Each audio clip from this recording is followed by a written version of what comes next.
नमस्कार दोस्तों, आप संजय कुमार श्रीवास्तव के साथ और मुस्कान इंडिया न्यूज़ में स्वागत है आपका। आज मैं आपको लेके आया हूँ मंगोलपुरी विधानसभा क्षेत्र में, जहाँ हम एल ब्लॉक में बैठे हुए हैं और बात कर रहे हैं। हम यहाँ पे सुप्रसिद्ध समाज सेवी से मैं बात करूँ।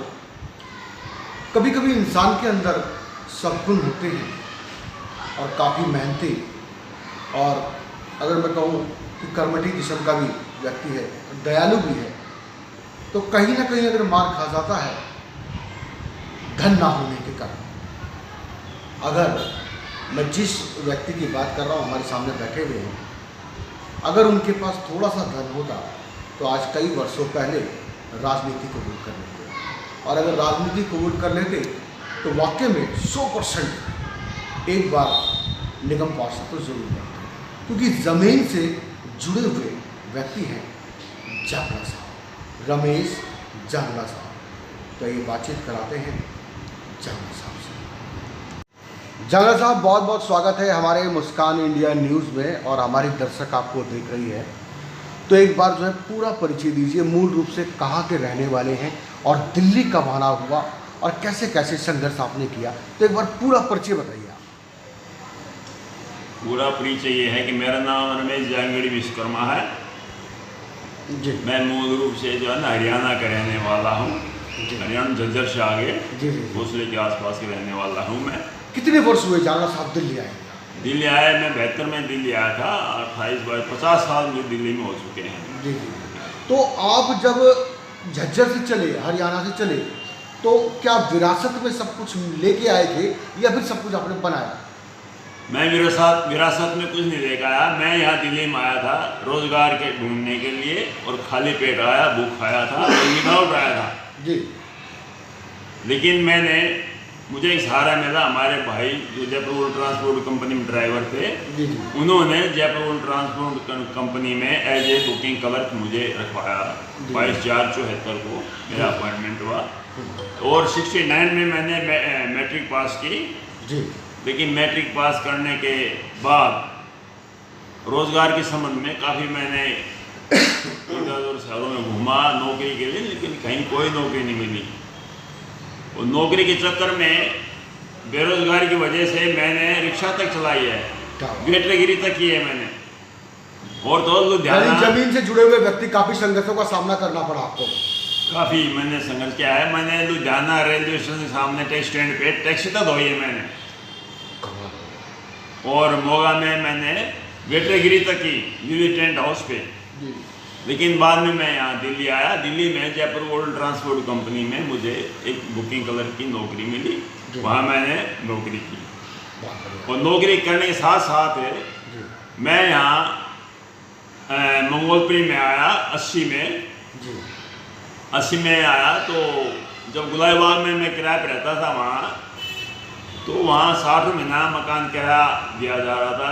तो उसमें भी वो टाइम पे कभी पूरा नहीं हो पाता था कि तनख्वाह कम होने की वजह से, गरीबी के कारण। जी।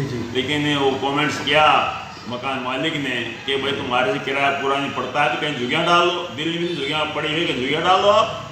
अब फिर मंगोलपुरी आए हाँ, और कुदरती क्या हुआ कि हमारे घर के सामने झुग्गियाँ डाली, हमने वहाँ झुग्गियाँ डाली और झुग्गियों के साथ रहे हम जी। और झुग्गी वालों ने एक दिन मेरे आचरण को देखते हुए, मेरे कार्य क्षमता को देखते हुए मुझे अब झुग्गियों को प्रधान बनाया उन्होंने। और 16/7/80 को पहली बार मैडम किरण बेदी, कितनी सख्त मानी जाती थी अपने पीरियड में, वो पंजाबा की एसीपी थी, और स्वयं जे जो MCD का जो विभाग है उसके डायरेक्टर थे मिस्टर पी चक्रवर्ती, वो झुग्गियाँ तोड़ने के लिए आए। पुलिस बल साथ उनके था, झुग्गियाँ तोड़ी। झुग्गी तोड़ करके उन्होंने क्या काम किया कि गट्टू ठेले में सारा सामान डाल लिया, लोड कर लिया। जब पुलिस के द्वारा बर्बरता से जो है लाठियाँ चलाई जा रही लोगों के ऊपर, झुग्गियाँ तोड़ी जा रही थी, तो वो सीन देख करके मेरा मन जो है बहुत ही दुखी हुआ। तो मैंने आक्रोश में आकर के मैडम किरण बेदी ने कहा, मैडम जी जो आपने करना था कर लिया, झुग्गियाँ तोड़ दी, लोगों को, औरतों तक को पीटा आपने, सामान सारा लोड कर गट्टू ठेले में। आप ऐसा करिए, ये सामान उठाओ, इसको जमुना में डाल दो जी, अब कोई नहीं जाएगा। मैंने कहा जी। तो वो असमंजस में फंस गए। सामान ले जाए कहाँ? आधा घंटे तक सोच विचार करते रहे। उसके बाद पीछे करते मेरे पास आया, जी कहने लगा नेताजी हम आपको प्लाट देंगे, आपका हमारे साथ चलिए।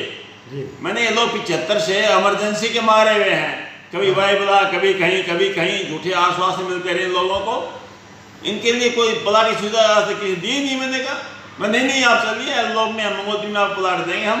मैंने बिल्कुल नहीं, अब लिख के दो मेरे को। हाँ तो उन्होंने लिखित रूप में दिया मेरे को कि जुगियां तोड़ी गई और इनको हम एल ब्लॉक मंगोत्री में प्लाट देंगे। दिया पीछे करवटी ने डायरेक्टर था स्वयं जी लिख के दिया। लिखित रूप में देने के बाद जब हम यहाँ आए एल ब्लॉक के अंदर, तो एल ब्लॉक जो ही आए तो 1045 से लेकर के और 1116 तक मैंने प्लाट वाइज हर एक आदमी को बैठा दिया और उसके बाद अलॉटमेंट के लिए हम कार्रवाई करते रहे। यानी आपको भी प्लाट मिला और सबको प्लाट मिला आपके थोड़े से संघर्ष करने के बाद। उस टाइम पर तो 27 साल की उम्र थी आपकी। हाँ जी 27 साल की 27 साल की उम्र। युवा अवस्था के अंदर आपने इतना जोश और इतनी हिम्मत दिखाई लोगों के प्रति, कमाल है, बहुत बढ़िया जी। नहीं उसे अलॉटमेंट करने के लिए बड़ा अलॉटमेंट कर जी यहाँ भी कांग्रेस के लोगों ने पंगा डाल दिया अलॉटमेंट में भी। अच्छा रात को SHO आया उठा के लेगा मेरे को यहाँ से, लेकिन थोड़ी दूर स्कूल के पास सामने गए तो झुके सारे पीछे पड़ गए मेरे। जी असली देखा कि भीड़ बहुत आ रही है तो वहीं छोड़ दिया मेरे को। जी। लेकिन मैंने सोचा कि आज कभी नहीं कभी मेरे साथ ऐसे कोई घटना घट सकती है। मैं सारे झुग्गी वालों लेकर LG जगमोहन उस टाइम थे, जगमोहन निवास स्थान पे सबको लेकर हड़ताल बैठ गया वहाँ झुग्गी अलॉटमेंट के लिए। धरना प्रदर्शन किया। हाँ अरे वाह। और वहाँ भूख हड़ताल बैठ गया मैं। 10 दिन बाद मेरा बुरा हाल हो गया तो रात को SHO जीप लेगा अपनी जबरदस्ती मुझे उठाया, जीप में डाल दिया। अच्छा। सिविल लाइन जो हॉस्पिटल था पुलिस का वहां मुझे ले गए। तो एक डॉक्टर आया बंगाली डॉक्टर, तो नब्ज देखी, उसने कहा कि वो हड़ताल पे हो। मैं जी हाँ, किस काम के लिए? मैं झुग्गी झोपड़ी वालों के लिए। कहाँ झुग्गी डाली है? कि मंगोलपुरी में।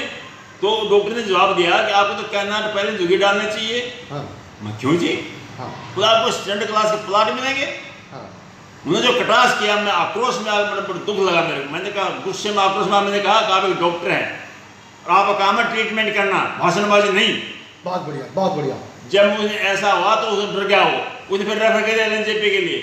अच्छा LNJP रेफर कर दिया, पुलिस साहब मेरे फिर LNJP इमरजेंसी ले गए मेरे को। जी तो वहाँ फिर एक डॉक्टर आई, उसने मेरी नब्ज देखी।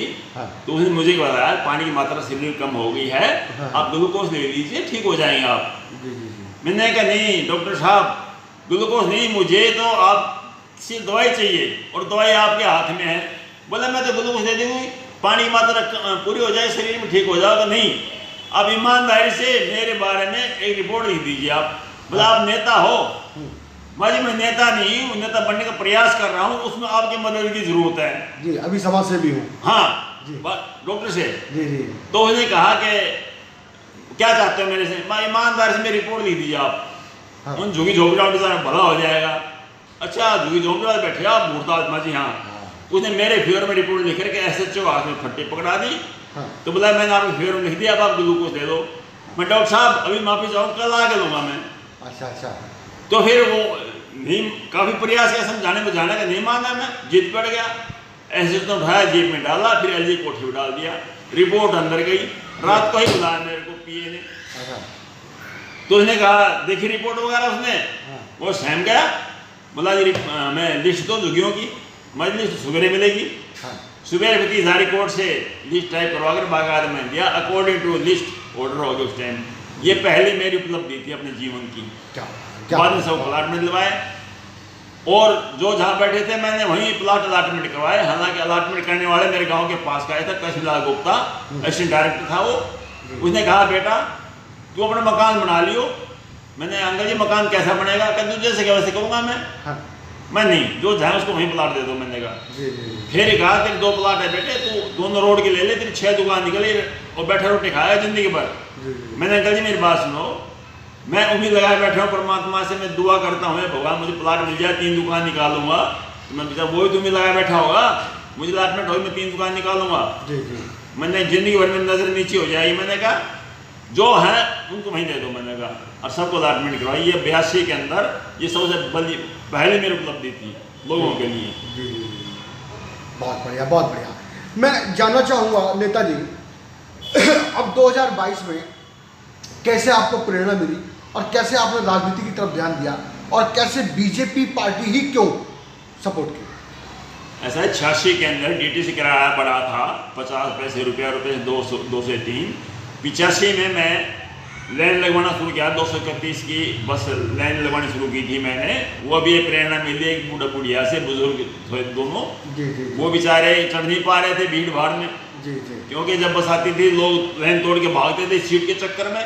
वो रह गए, तो मैं आगे गिड़गिड़ाए, वो बेटा बस आज मुझे बैठा देना, हमें 1 घंटे दुखी है। मैं 1 घंटे से क्या, मतलब जब बस आती है लोग पूरी भागते हैं दौड़ के, हम सीट के चक्कर में हमारी हिम्मत नहीं पड़ती है।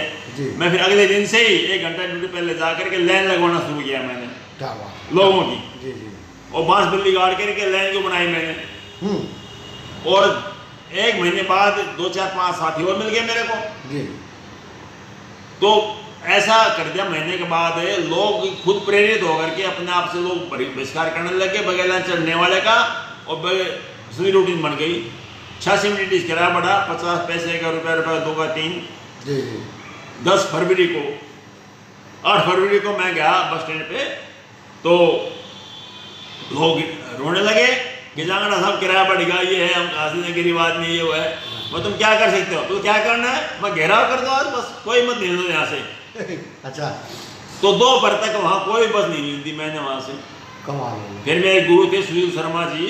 अच्छा। वो आए, उन्होंने देखा कि मामला गंभीर है। हाँ। मेरे साइड में ले गए और मेरे कहने लगे, बेटा बासु, हाँ, ये भेड़ चाल है। हाँ। किसी ने पत्थर मारना शुरू किया, सारे पत्थर मारे, बच्चों की जिंदगी बदल जाएगा। हाँ। तो ये बात समझ में आई। मैंने फिर वहाँ खड़े होकर मैंने फिर उनको शांत किया लोगों को, दोस्तों ये ट्रेल है। हाँ। ये ट्रेलर है। हाँ। और हम आगे बहुत कुछ कर सकते हैं, आप हमारे साथ देंगे तो हम ये करेंगे वो करेंगे। लोगों को शांत कर दिया। 10 फरवरी को लोकदल और बीजेपी ने मिलकर बंद का आह्वान किया था जी। उस टाइम मैं लोकदल में था। अच्छा। तो चौधरी चरण सिंह उस टाइम जिंदा थे, तो मैं लोकदल का अध्यक्ष था पूरी मंगोलपुरी का। तो जी वो बंद के आह्वान के दौरान क्या हुआ कि वो बस टूट गई।